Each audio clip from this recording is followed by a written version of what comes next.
Vous voyez, il ne reste que cette partie-ci, où on trouve encore la mangrove.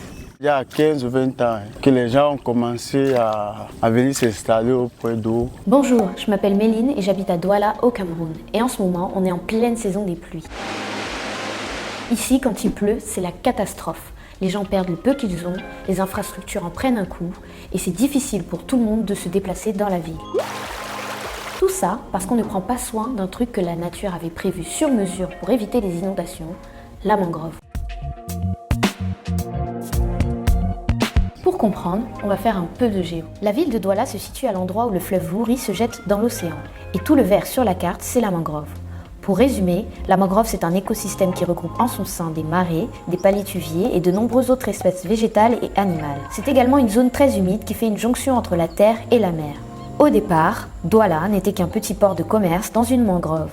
Aujourd'hui, il en reste moins de la moitié, parce que Douala est devenue la capitale économique du pays où près de 3 millions d'habitants vivent et le chiffre ne cesse d'augmenter. La bétonisation de la mangrove est une véritable catastrophe car cet écosystème est incroyablement riche. Christian Essombé, un pêcheur originaire de l'île Djebalé en plein milieu de la mangrove, m'emmène en pirogue pour m'expliquer l'étendue des dégâts. Vous voyez, il ne reste que cette partie-ci, où on trouve encore la mangrove. Là, il y avait autant de poissons, beaucoup de poissons. C'est la mangrove qui fait en sorte que le poisson puisse se nourrir, qui garde les crevettes, qui garde certaines espèces.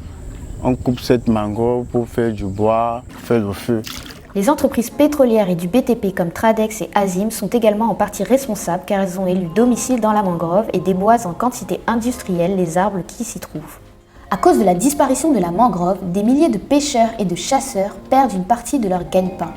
Mais ça a aussi des conséquences en ville, car la mangrove protège la terre de l'eau et de la force des vents en cas de tempête et de tsunami.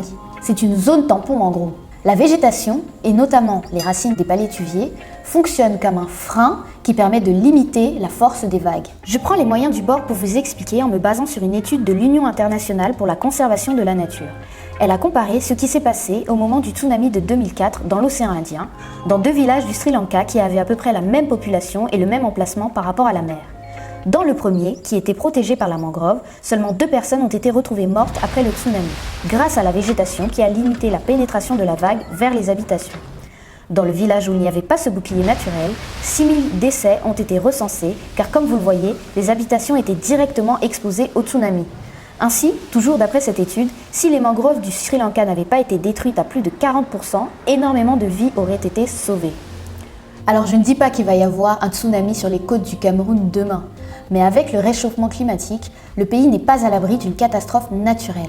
Ne serait-ce que pour la montée des eaux, il est urgent de protéger ce bouclier. Les ONG se battent pour préserver la mangrove, mais le gouvernement ne mesure pas l'ampleur des dégâts.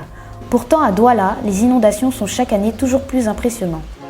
En Inde, au Bangladesh et dans d'autres pays, les gens ont pris conscience du rôle de la mangrove et commencent à la replanter. Et chez vous, y a-t-il des inondations, des zones qui devraient être protégées pour mieux défendre la terre contre l'eau?